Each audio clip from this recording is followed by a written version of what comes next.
other guys riding on backbiting and get away with lies. No matter what it takes, who is gonna cry? The only thing that matters is you get what you decide. But I know for sure today will come when you first realize what you have done, and you finally get your debt repaid, and revenge is served on a cold plate. You hear the roll of the shutdown when the world will stop.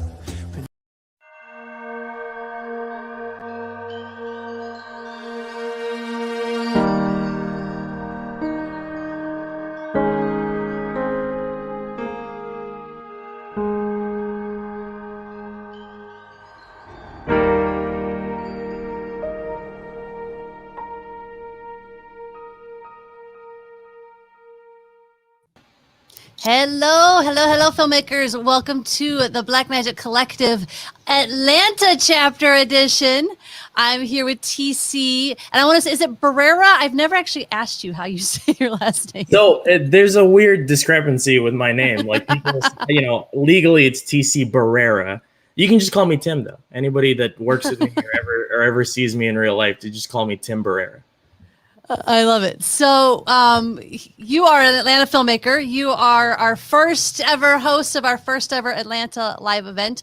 And just so you know, all of you who are here from Atlanta who are watching, first of all, welcome. Thank you.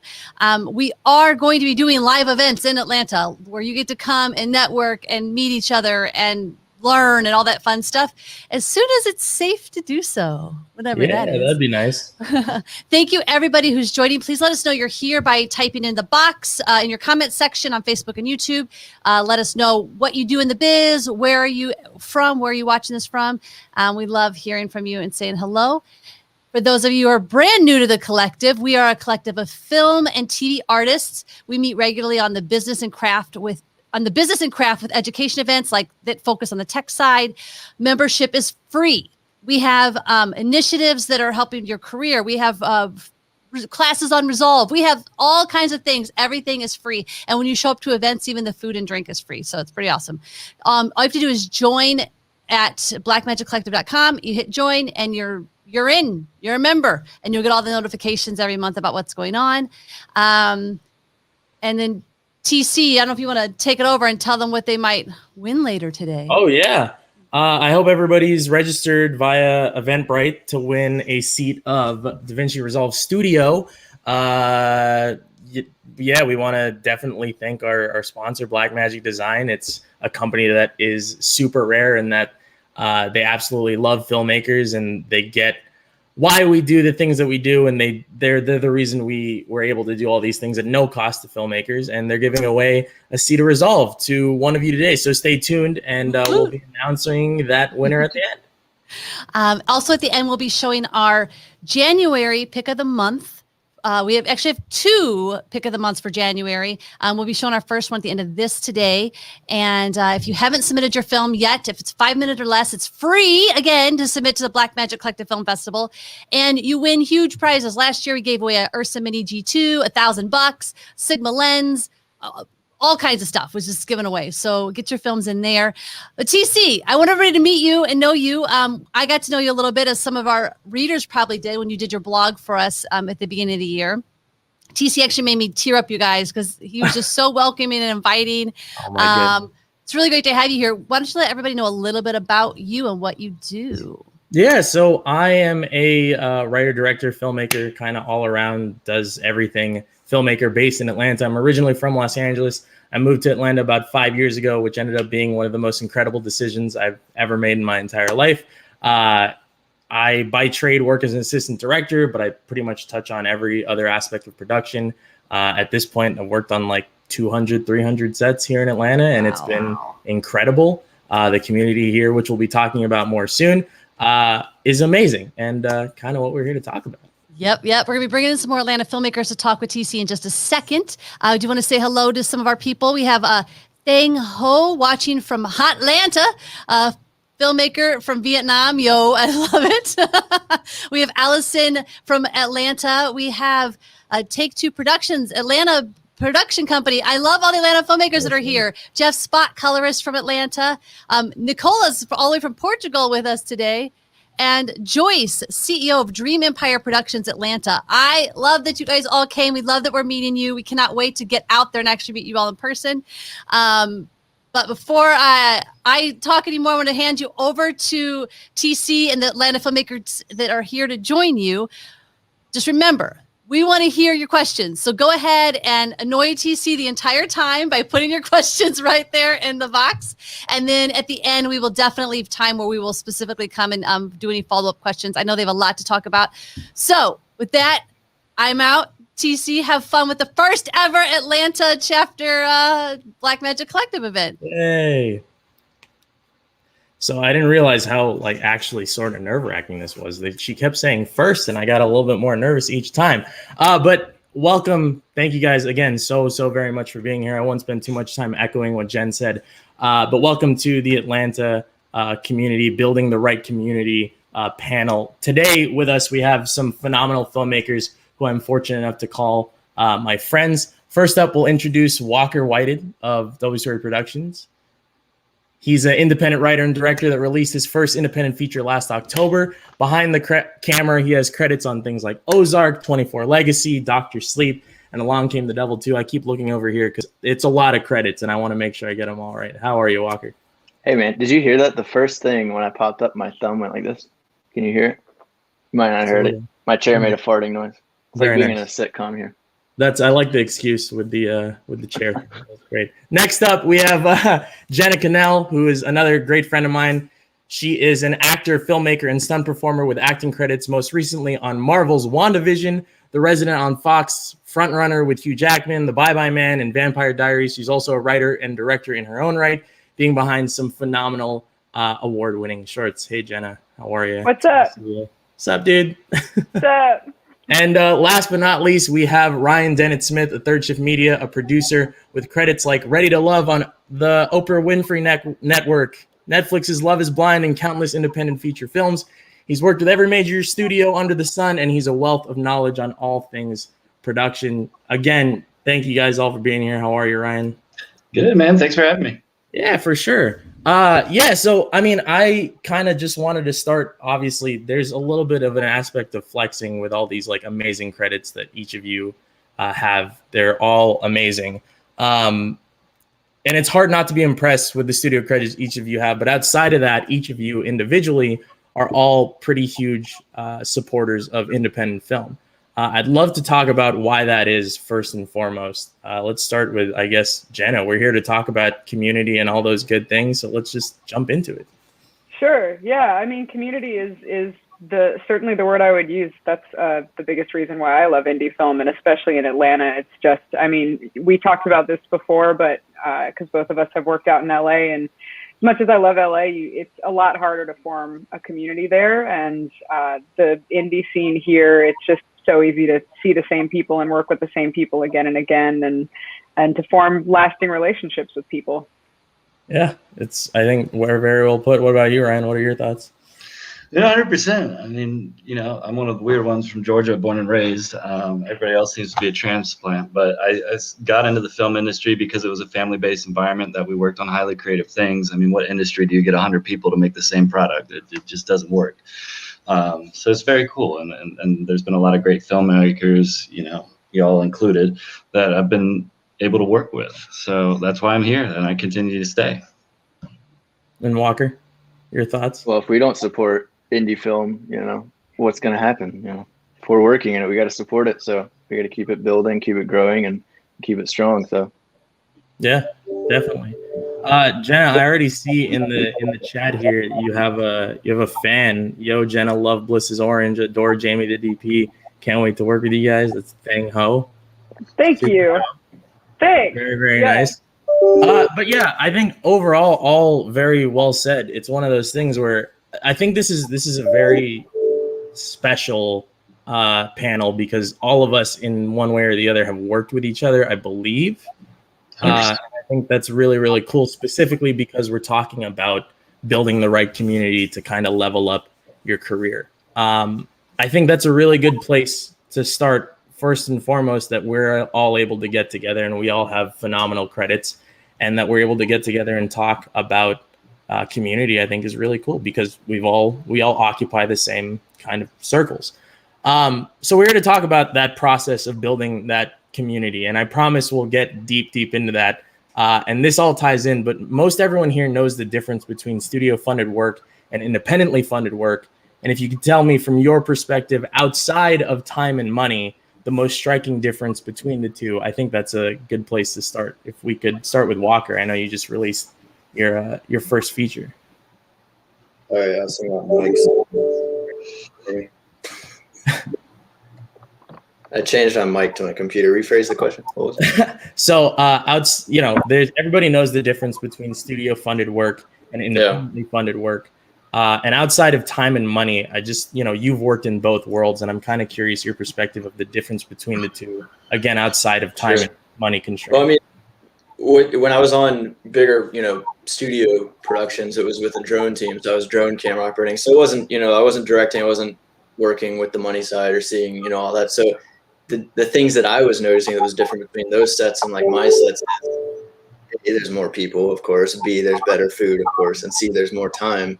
I mean, and Joe Carnahan says this too in an interview he's doing. The only difference between $50,000 movie and a $50 million movie, he says, is better food and a bigger trailer. And, that's the things that I've noticed. It's pretty true. I mean, as long as, we're here to talk about community. So on the bigger sets, they have community and they have family.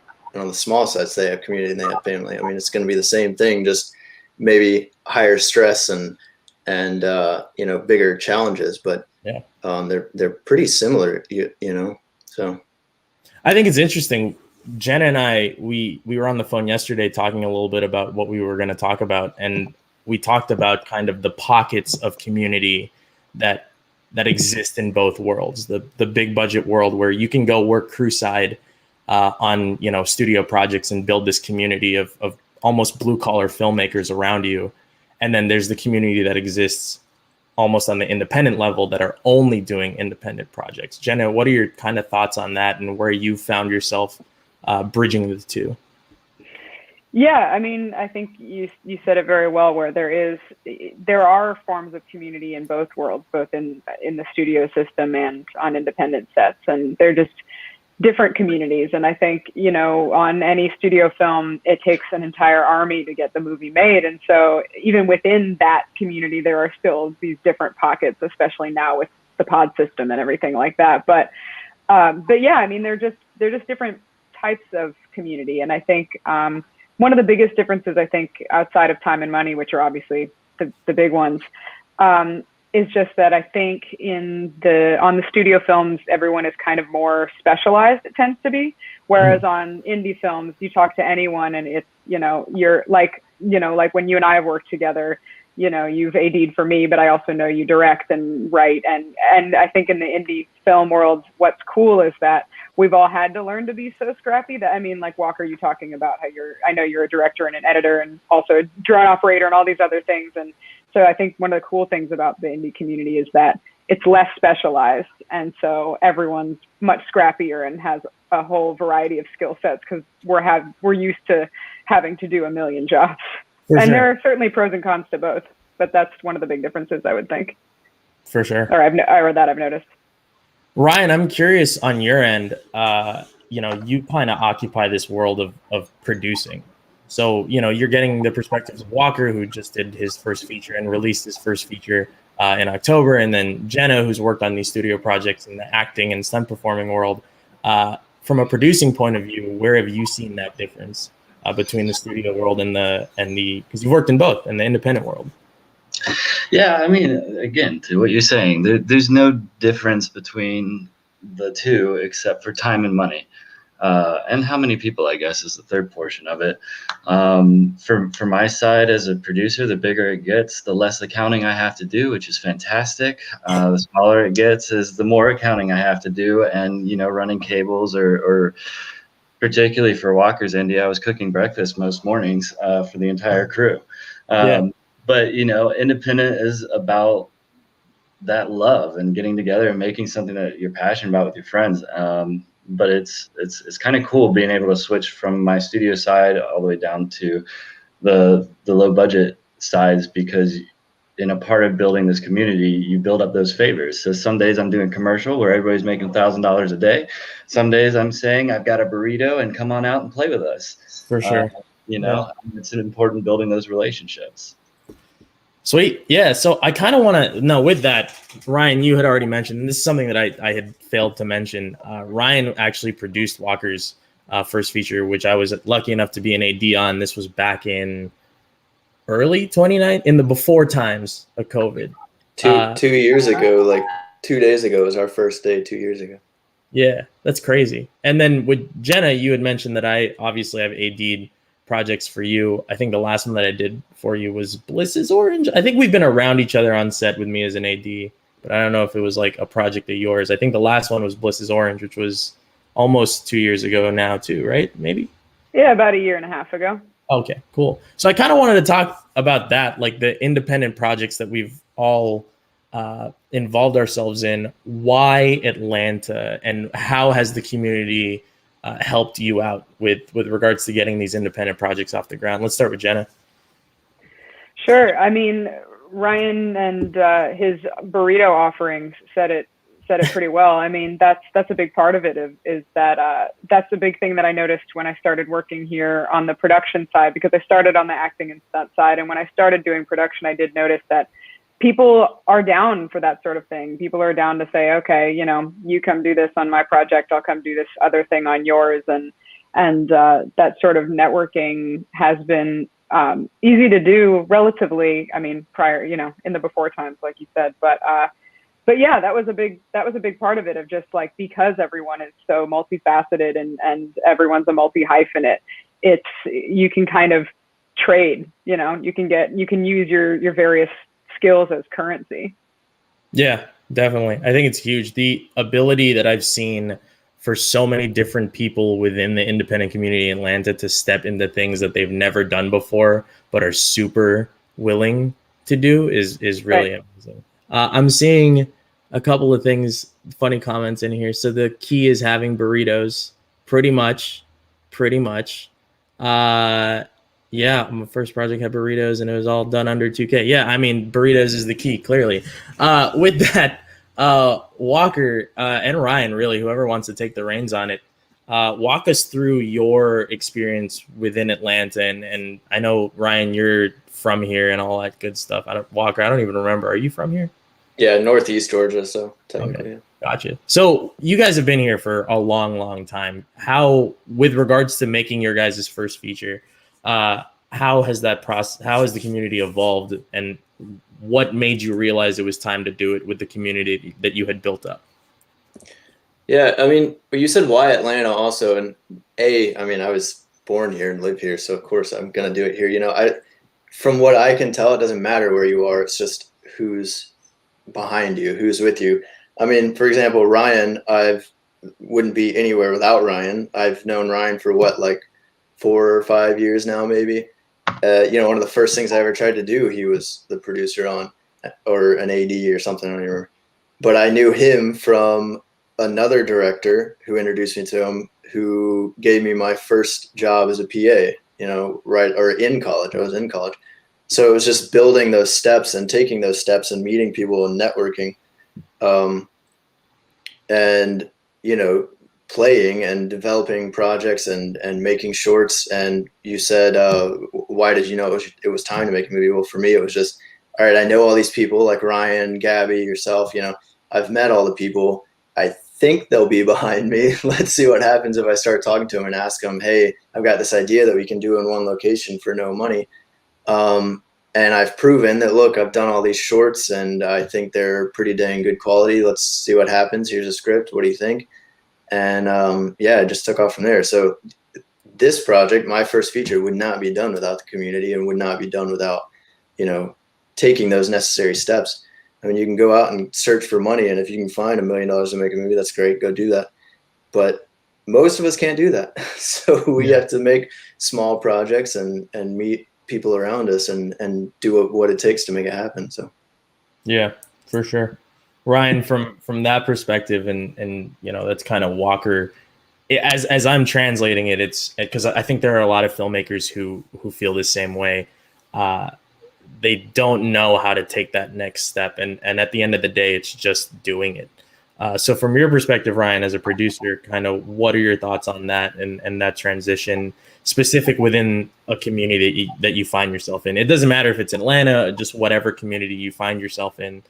How, from your perspective, do you make that transition? I mean, let's talk about the hustle. I mean, indie film is a hustle. It's all about figuring out how scrappy you can get, what you can borrow from your friends, family. How much money can you pull together to do stuff? Walker and I's project was specifically low budget. I've worked on low budget projects with Jenna as well, and we've done a couple commercials and ads and things together. And most of those didn't have budgets, and that was relying on the relationships of everybody around us. So how do you build up your favor bank? And for me, it was my commercial company, Third Shift Media, getting commercial companies, and you work and eat really great on one set with me, and then hey, I'm going to bring you over to Walker's set or Jenna's short or whatever, and we're going to make it the same way. We're still going to have just as much fun, and we're going to keep doing what we love. But it's all about the film hustle. Is there ever a good time to say, yes, let's go make this film, and we hope it works, we got $5 and a burrito? No, there's never a good time. I've talked to you directly, Tim, about this, about an upcoming feature for you, and there's never a good time, there's never a great time, but you have to be a hustler in the film business. If your goal is just to do one feature or push something out and make your dreams come true, all of the film community around you is going to see that. Hopefully your parents see that. Mine didn't for like the first 5 years of my business. They pretty much thought I was a joke and just, a hobby. Right. I was paying my bills. So anyways, but it's really cool how the community gathers around you, because Jenna's got some really cool stunt background. We need some stunt players on that. I can run numbers and point logistics and call everybody in town, and we'll get what we need. Tim's got a broke ass car, and we'll get his broke ass car for that one scene. There it is. Walker comes in and knows how to shoot some stuff, but like that's all about it. Is what can you pull in? How can you make it happen? It all comes in, and sometimes it doesn't happen in the exact timeline you want, but it's that community that gets you there. So risk in our business is great. It's huge. It should be a motivator. You should want to take that risk to jump to that next level and use the community to get yourself there, because all boats rise with the tide is sort of how I look at it. Is, Jenna's going to call me one day, Walker's going to call me the next, and Tim's going to call me the next. I'm there. I'm out. We're going for it, and the same way is like, I hope when I call Tim, he's going to show up in AD for me, or Jenna's going to come jump off a bridge and do some crazy backflips, and Walker will hopefully edit a few things for me, maybe direct another feature with me. Who knows? But that's how it all works. Yeah. I think super well said. I think all of those points are great. Jenna, you come from a world where, I think Bliss is Orange was the first time we met. Actually met. Was it? I don't remember. No, I feel like we worked together on something before that, but I can't remember what it was. Something TV related, maybe. Probably. I don't know. It's not that big a world. Yeah, it's not. And that's the thing that's kind of crazy to talk about, is that like I always make jokes about how film is a big small world. And for those of you watching, the proof is in the pudding. I mean, you find 4 people here that through one way or the other have all worked together. And even if we didn't do specific projects together, I'm sure at this point we would have at least crossed paths. It's a big small world. Film is huge and small like that in the same type of way. But to a question that I have for you, you have done massive studio projects as an actor and as a stunt performer. You've been alongside amazing names and have worked with people behind the scenes that are all incredible. A great question that I'm seeing in the chat here from Take Two Productions: what is the best way to go from the indie community to the big budget community? A lot of people are looking to make that jump. And what have you seen for people trying to move up and kind of make their own moves to that world? Sure. I think the most important thing is that there isn't one jump and then you're out of the indie world and into the big studio world. Like, I would just want to quench that real quick. There's never going to be okay, now I'm done with those. No more burritos for me. only, you know, multi-million-dollar budgets, like that day for a lot of people doesn't really come. You're going to be doing a lot of back and forth. But that's kind of how it works, because, and Ryan touched on this before, of, you know, okay, I did this big budget thing this day. That means I can afford to go help out on this other thing, or to make, you know, like the first one of the shorts that I wanted to direct a couple of years ago, a good chunk of the budget came from, I had just done my first studio film and like saved part of my paycheck in order to like help it get made and help, you know, encourage other people to put in money and things like that. So point is, I think there's constantly a balance, and I think that's a good thing, because you learn things in both worlds that apply to each one. And so I think it's more about the fluidity of being able to go between the two worlds rather than using one to transition to the other, because it's a perpetual back and forth. And you see that with even, you know, people that we see as being wildly successful. A lot of them do the same thing, where they'll do these, you know, a major show,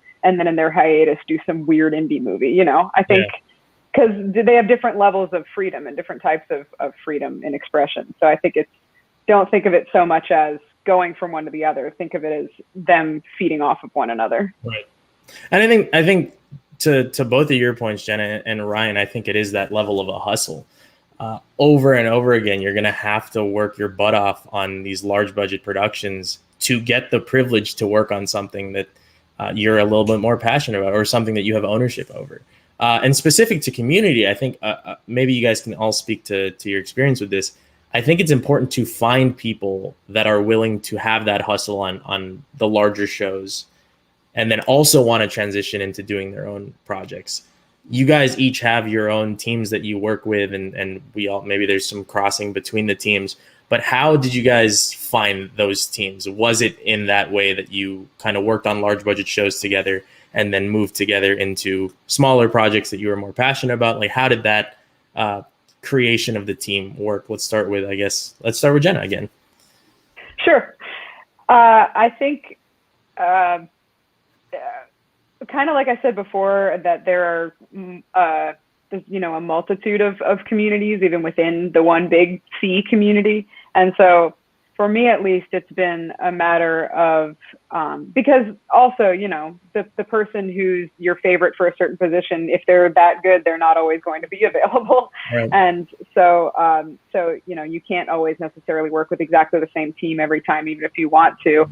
And I think, honestly, the biggest way that I've found people that I want to work with is just through trial and error. Of you work with people on these, you know, micro budget projects, and then you know whether there's someone you want to keep working with when you get more money next time, or, you know, a bigger team, is just by being in that environment with people. Because as we know, it can be a really stressful environment at times, and there can be, you know, you see the way people deal with stress, and you see whether it vibes with how you deal with stress. And then that's how you know whether you want to keep being in the trenches with them. Right. Walker, any thoughts on that? I was just thinking about, you know, when I've been on the big movies or big TV shows, you know, I've been in a smaller role, drone camera operating, and it was for a drone company based out in LA. So, you know, I know how to stay in my lane, and they do their thing, and I'm not out there trying to like talk to the directors. Obviously, that'd be super inappropriate. So, but, you know, on one big Marvel show, I was in contact with the locations manager, or whatever his title was. I guess he was the manager. And, you know, I had to be in contact with him and make sure that our routes are okay, and make sure our locations were set for our flying. And it was just a day of like hanging out with him, talking to him, and he was interested in working on our small films, you know, if we had things going. We even talked about getting office space. You know, it just happens. You just start mingling with people, and you need a locations manager most of the time. So if you can get someone from a Marvel show, then holy crap, you're set for success, you know? So yeah, it's just about, you're not always going to be in with the exact right person you want at the time, but you might be in with a person that can help you, or that will take you to the next step. You know, there's no right answer, and there's no right person usually. Yeah, I think that's huge for sure. It's a level of, we can talk about, you do have to work hard. This is an industry where you got to bust your butt all the time and you got to show face and do all of these things. But at the same time, and I almost hate to use this word because it's become so like trite and cliche, but you got to network too. You want to make your projects happen. You got to get out and around, and you got to make friends with people that you want to be around, and you got to build that team that you want to have around you. I think that's super important. It's a good point to touch on, is like, you do have to make those friends that you want to have around you. Ryan, what are your thoughts on that? Hustle, man. Back to that hustle. Yeah, it's networking. I'm in a state I haven't filmed in before right now, and literally my entire job. I'm currently the production supervisor over here, and my entire job was to infiltrate the city and find people and figure out who it is. I met Bill, went to the bar. I met a couple of the bartenders. It's a small town I'm in right now, so all of a sudden I've got every single boat that I need for this film, including a 120-foot yacht. I know that person's cousin runs the COVID Health and Safety Center down the road. We got that moved in. Okay, great. Now I'm moving over. By the time I leave this place in the next 5 weeks or whatever, I'm going to know everybody in this small little town. I'm going to have everybody and their cousin working for me.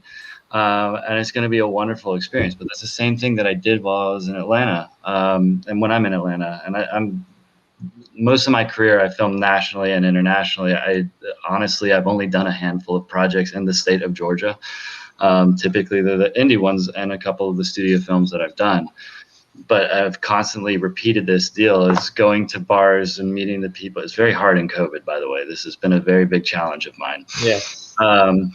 But finding a social distancing way and safe way, and even networking deals like Black Magic, coming together and talking to everybody. In Georgia particularly, I didn't know anybody in film coming into the business, so I went to Atlanta Film Society. They had a PA academy, so I could at least start there. And then that got me my first job. And I talked to the 20 PAs, and those 20 PAs are now working side by side with me, or for Marvel, or for whatever, and in all different departments, G&E, post, and that's how I grew my career. But I'm sure Walker and Tim will tell you firsthand that I can pick up the phone and call anybody in Georgia, and if you need something, I'm the where is it man, and I'll go find it. For sure. Yeah, I think it's huge. You got to put that work in, and you got to. I mean, it is a lot of work that you have to do, Ryan, to build that level of a address book to call upon at any time. There are a bunch of questions here within the chat that I want to address. First of all, we'll go ahead and let's do Take Two Productions first. We do plenty of day playing on union jobs and network well for below the line positions, but figuring out how to get our ideas greenlit with funding, that's where we are struggling. So I want to address a couple of these questions. I'm going to read another one that has a similar kind of topic that transitions us into our next kind of talking point here. Joyce Licorice, I hope I'm pronouncing that right. That's an awesome last name if I am. Any advice for indie filmmakers to get their projects funded during this industry downtime with COVID? Supposedly the market is clamoring for content. We've got amazing scripts and are at a standstill. I think that's a good place to transition into like this next section of that we can talk about. First and foremost, I'm going to say right away that, I'm standing around filmmakers that have funded their own projects. And that's kind of the easy thing to say first and foremost, is like, look, you have a project that you like and you have a script that you love. If you love it enough, you'll find a way to do it with the means that you have available to you. And that sounds harsh a lot of the times, but it's the truth. You'll find a way to make it. So there is that. But there's also something that's kind of the macro topic for us to talk about. A major thing holding Atlanta back is a lack of financing that comes from here. Primarily, the development infrastructure still rests chiefly in places like Los Angeles and New York. How can things like that change, and how can we get more funding to come from Atlanta? Because it's kind of a money thing, and Ryan's kind of known for that. Let's start with Ryan. It's a big one. I know it's a big topic for sure. Man, let me start from indie funding. Indie funding, I think, in the world. I just read this book. I don't know if I'm allowed to shout out books, but Alex Ferrari wrote this book called Indie Film Hustle. If you haven't read that, you should totally read it. It's a quick read. He's a producer that has been in it for years, editor prior to. He's made a bunch of indie films, and he has this like whole new philosophy of being a film entrepreneur. And the book's called Rise of the Film Entrepreneur. That book, after everything that Walker and I have done, everything Tim's done and Jenna has done, I'm sure we've all done the same thing. Hold our checks back, and then we're going to fund it that way. Do a couple commercial gigs, and we're going to fund it that way. Sell my car, I've heard before. Max out my credit cards, I've heard before. Don't do that. Please don't do that. It's a very bad idea. There's all these different ways. What's the GoFundMe campaigns and social campaigns? Donate $1. I think there's, on the independent level, let's talk under $500,000 for most of the filmmakers out there. If you can create a solid projects with unknown actors, come up with a set budget and get as many free shit as you can. Again, that favor bank comes into play.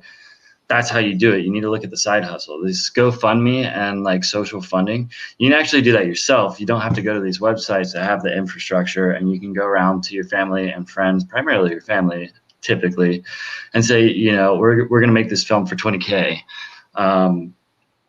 And we're going to give you invested equity in the film. Like, always give somebody to something if they're investing in your film. For us filmmakers, it's pretty easy. On the producer's pot, we can give you points and stuff. And 9 times out of 10, the film's never going to go anywhere, but it's going to give you a lot of recognition, and it's going to give you an amp for that next step. Should it start making money? That's great. You got royalties for life. But I think giving people a piece of equity in your film, or come out on set or talk, any way you can lessen the funds. It's always about a trade or service. I've even done one where we did a restaurant catered for us, and I only had enough to pay for the food, not the labor of it. But we went back and we shot a low budget commercial for them.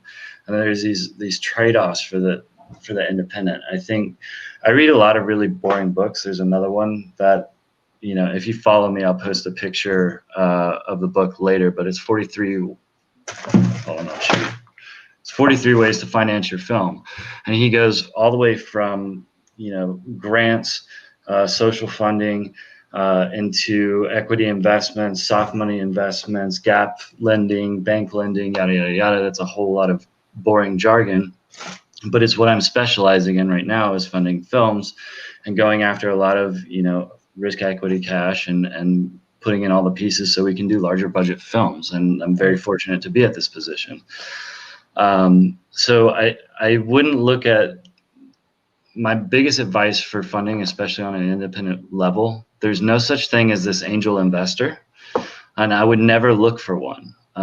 Somebody out there may want something to do with your film, but again, I'm just off the top of my head, in film finance structure is equity, gap lending, bank lending, soft money, which is in tax incentive, rebates, product placement, you name it. It's money that comes after the fact of the film.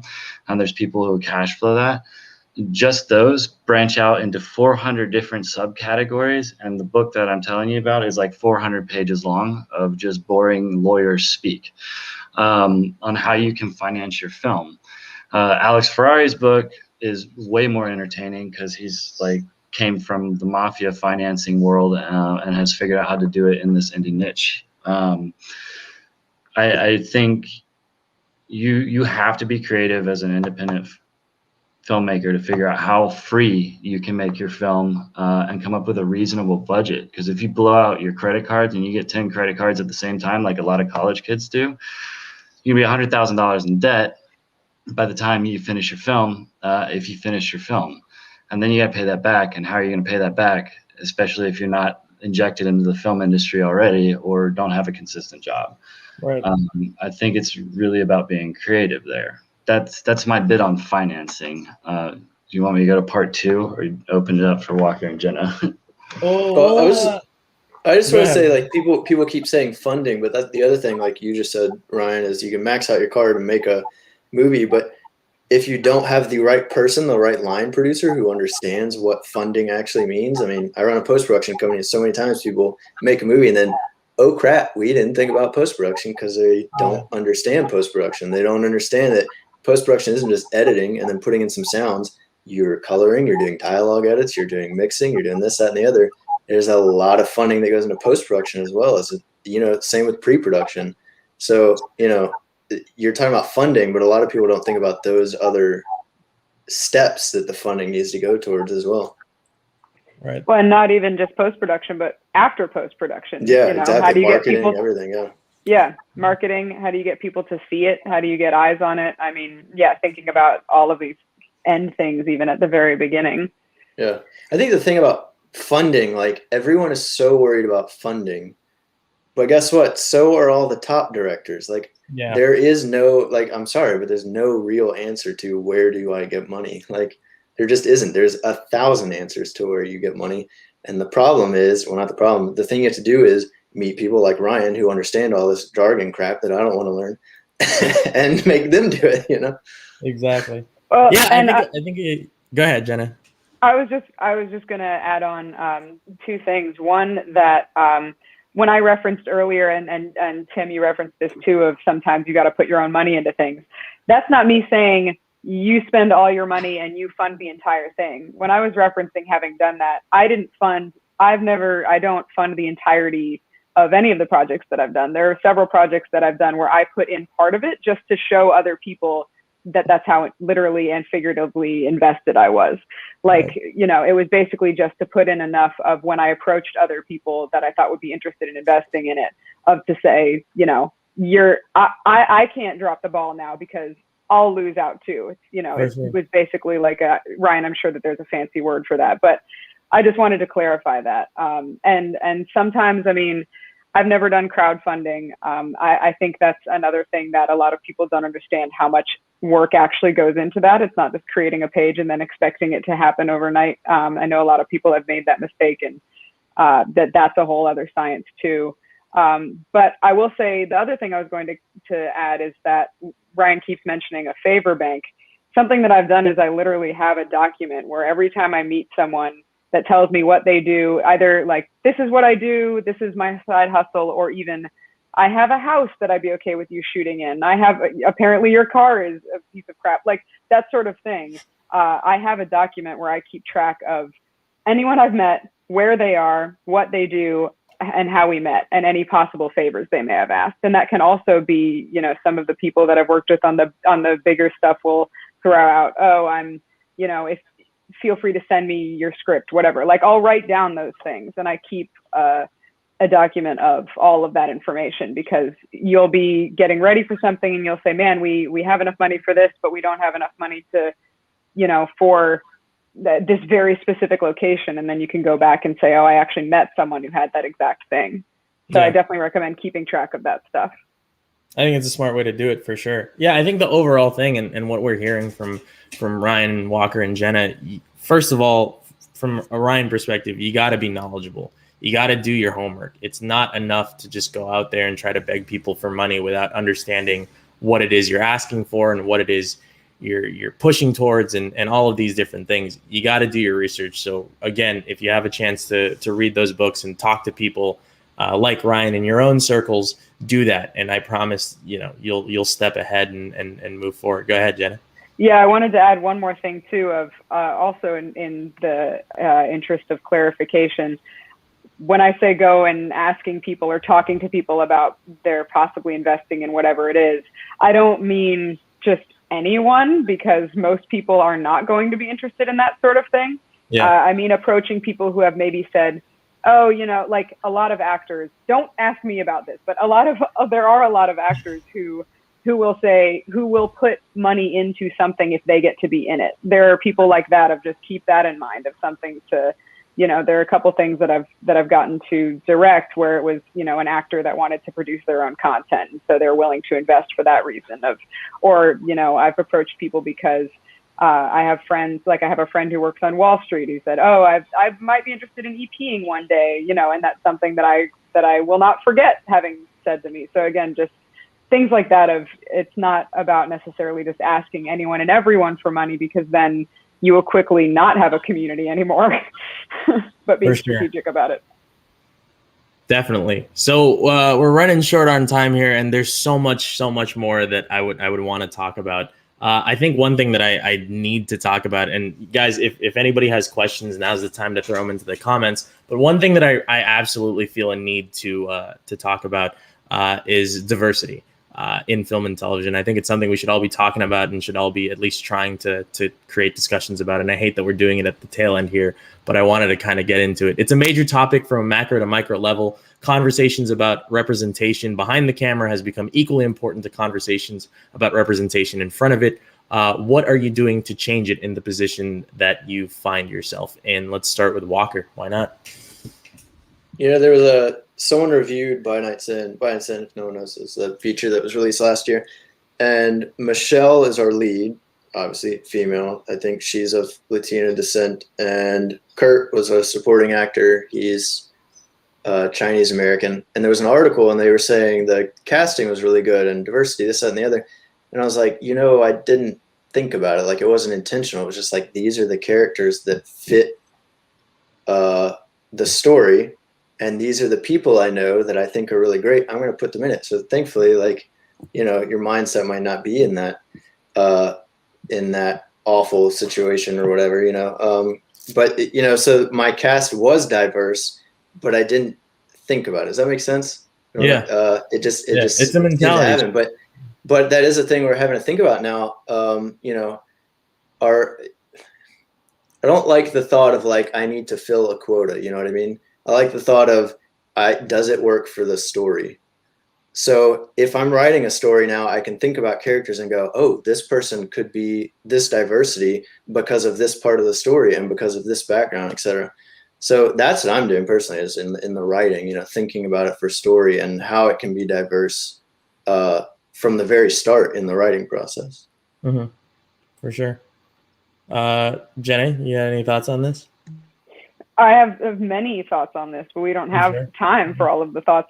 I'll try to condense them. I mean, Walker made a really good point about it starts even with your script of if you are a man and you have a female lead, get a lady or two to read that, like maybe get, like my writing partner and he's Indigenous, but the lead in the script that we just finished is Indigenous. And so we wanted other people to read it, for other Native individuals from different backgrounds to read it. And like that's one of the reasons why Mad Max was so good, is because the guy who wrote it had his wife check that all the characters were realistic women.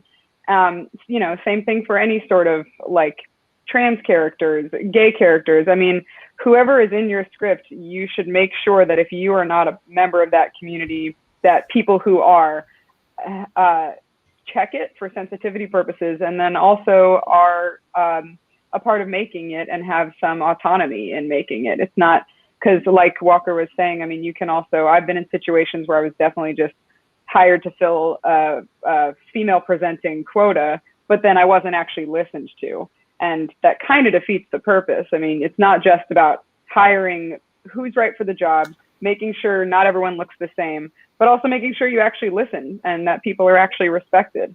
And the biggest way to change who we see in front of the screen is, like you're saying, Tim, to make sure that the team involved is not homogenous either. And that's the easiest way to change things from the top down.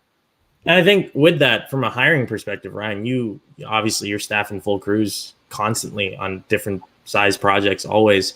What are your thoughts and how have you seen the kind of landscape change with regards to this? I'll just say hi to my cat.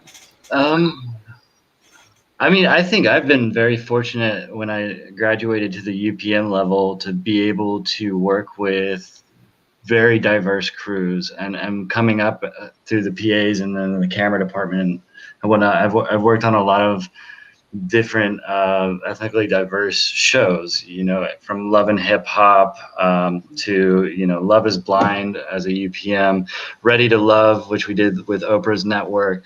I've done a lot of BET shows and I've got a lot of crossover. And there's been, one thing that's super noticeable is that there is an ethnic divide between those types of shows and those types of networks, but something that I've been able to do is I get to drag people back and forth onto different shows and different crews because I like the people and I value the work ethic, and they've killed it on other shows for us, and I bring them across the line and it's starting to blend.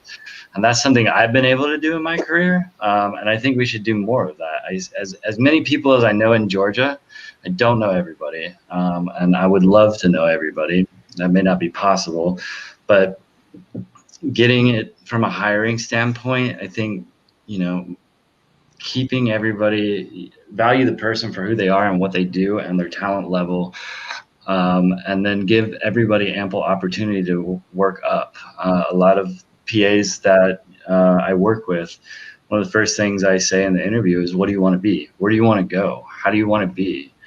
And I work my ass off along with the AD team and the different departments to alleviate days or portions of the days that they can be with their department and they can shadow that department and value the education and the real-time experience to be there.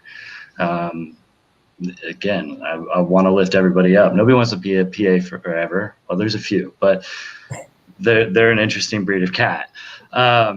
But it's super valuable. But again, I think it's about really educating everybody and moving them to the role and forget, what color or sex you are. I'm here to make film. I'm here to share passion with you. I'm here to rise you up. I'm here to educate you. That's one thing I've been able to do, but there's a lot more that I've been participating in inside of the film communities to raise awareness of the subject. For sure. I think it's great. Well, yeah, we have just a couple minutes left. Are there any rapid fire questions that we could answer? If not, I'm going to answer one as people type out their questions. Why Atlanta in one word or a couple of words? Ryan. Why Atlanta?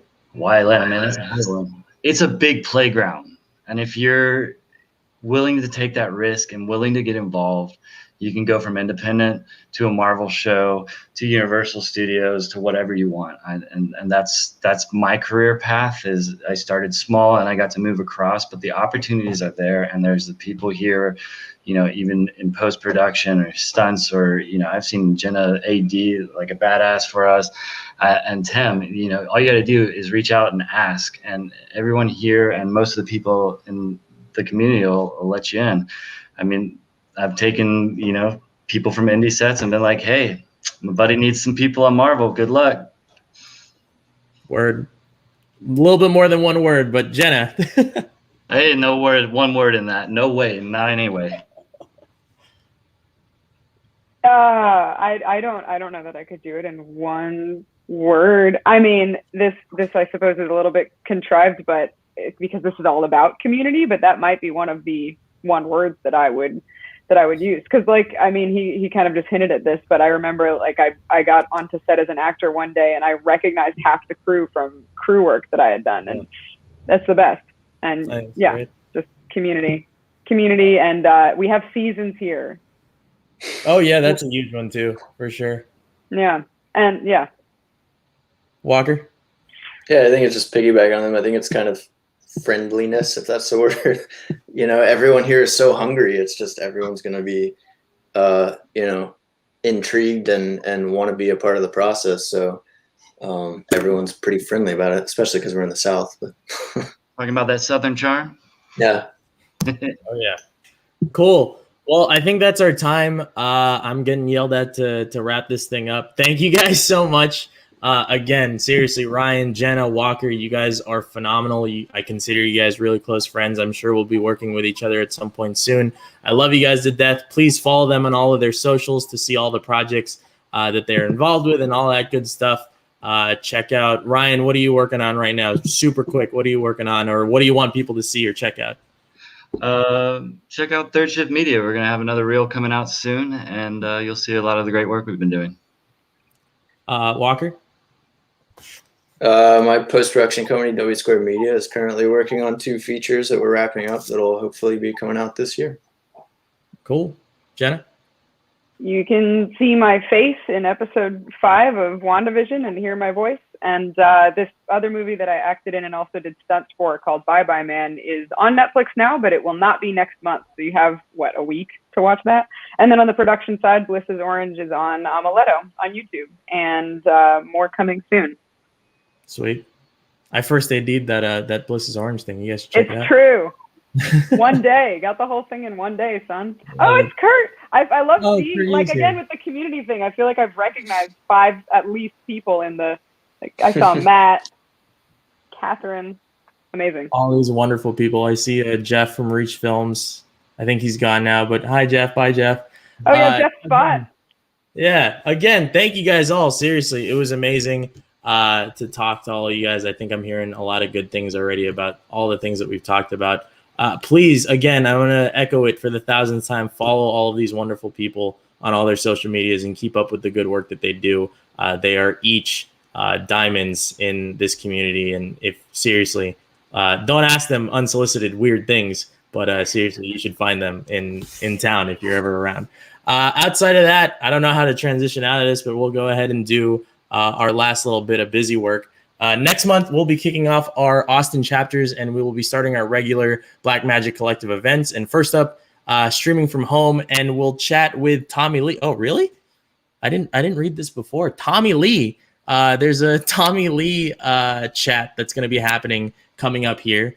Sign up for your local chapter now at blackmagiccollective.com. Again, that is blackmagiccollective.com, and look forward to those events to release next week. Also, remember to submit your 5-minute and less short films. I'm going to have my cat here while I do these announcements. It's free. So yeah, definitely submit those 5-minute short films. Do that. Like and follow our socials to get updates. Again, I just want to say a huge thank you to Black Magic Design. I also want to announce the winner, if I can pull it up, of the Davince Resolve studio license. Drum rolls all around the world.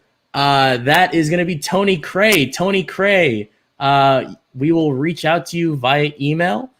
Check out your email, and you'll have that license for Davince Resolve Studio.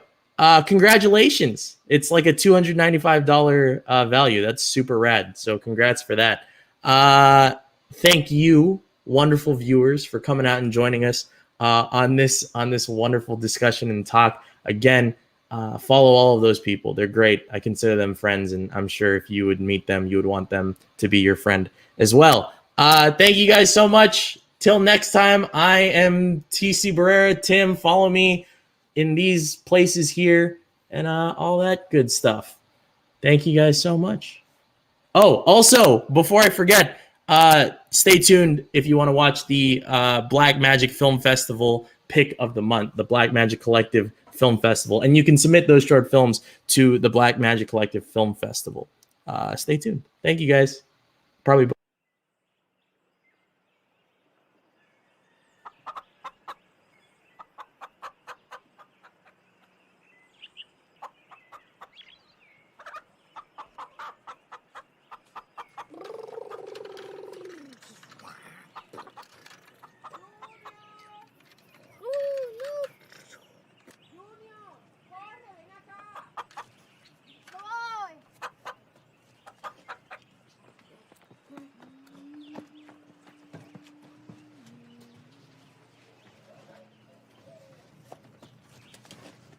Juno, corre, chequéate a ver si abrió la farmacia, corre.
Próximo.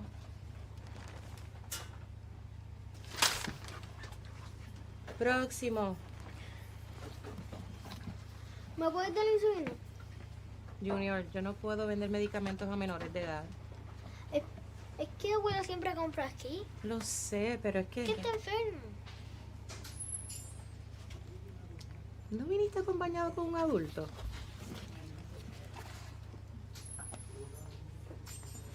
Tío, ven acá. ¿Verdad que yo le puedo pedir a ella la medicina del abuelo? Sí, está conmigo. El queso con la insulina.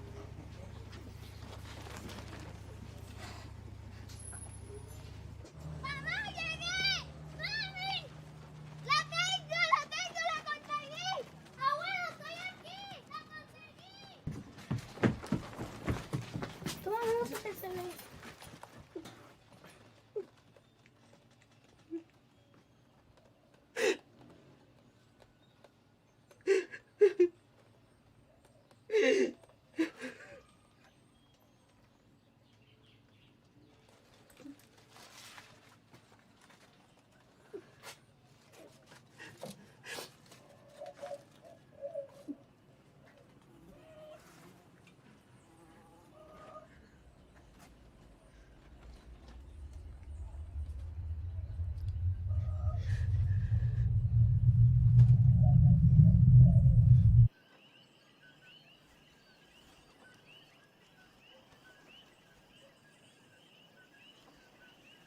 Tibio sol de Borinquen, suave brisa tropical, te doy mi cantar, cielo azul de amanecer, perla del Caribe, isla del encanto, la tierra amada a quien se canta